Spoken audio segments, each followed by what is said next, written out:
Hello, I'm Dulaney, and I'm going to be judging the Skeins and Textiles Competition at Lambtown Festival 2025.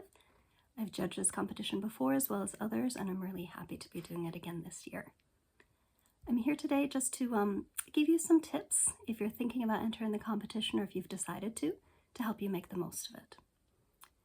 First of all, I'm going to recommend people enter competitions like this. It's really a great way to get feedback on your work, and you'll hear both about what you did well and what could be improved in the future. And I think that's a really lovely way to grow. For me, as a teacher, if you show me your project, I will tell you what you did well. And that's it. As a judge, I think my job is also to give you some constructive criticism, which can be a nice way to improve your skills. First of all, I would say check the requirements. Every competition is a little bit different, and so there often are, for handspun yarn, there might be minimum sizes or maximum sizes, both in terms of weight and the circumference of the skein.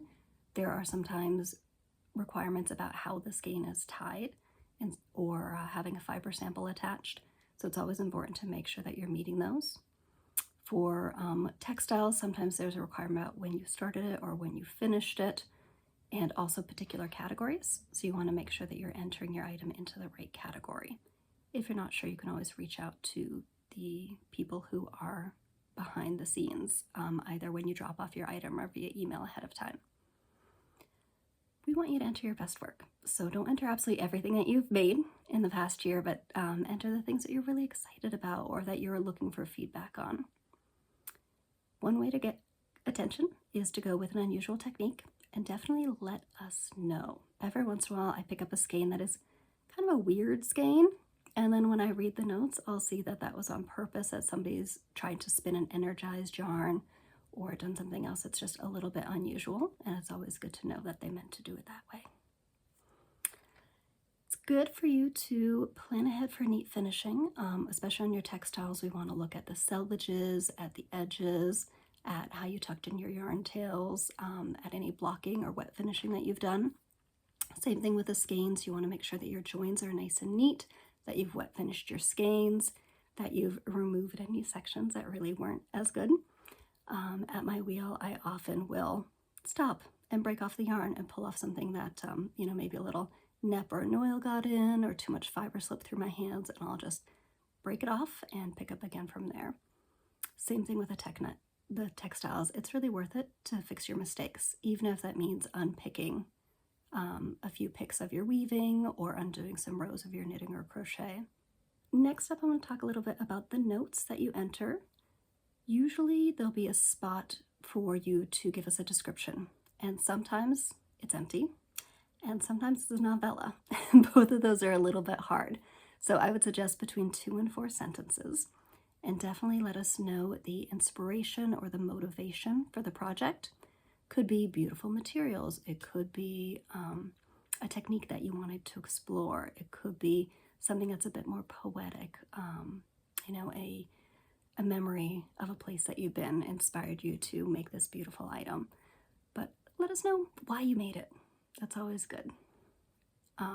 If you are entering a skein of yarn, it's very important to let the judge know what you're planning to make with it, because a yarn that would be wonderful for warping a loom might not be so good for knitting a lacy shawl, might not be great for crocheting a hat.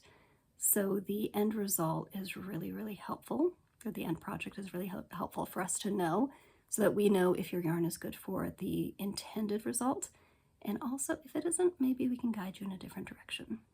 It's always fun as well to see those same skeins return as textiles the following year. So especially if your skein of yarn did well in the competition, consider making something with it and bringing it back for us the next year. Definitely make a note of all the work that you did. If you processed the fleece, if you carded or combed your fiber, if you dyed your yarn, if you wrote your pattern, anything there that you did, make a note of it so that we can take that into consideration in the judging. And then lastly, listen to the feedback. If you can, attend the judging in person so that you can hear the judge, because the scribes can't write down everything that we say. And also it's a little harder to get tone across in writing, especially if somebody else is doing the actual writing for us. So attend it. Try not to, give any hints that it's your project, but listen to the feedback. I know for me as a judge, I always try to say things that are positive and also some room for improvement. Constructive criticism is meant in that way.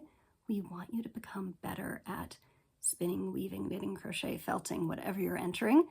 We want you to improve, and we're there to give you some ideas on how to do that.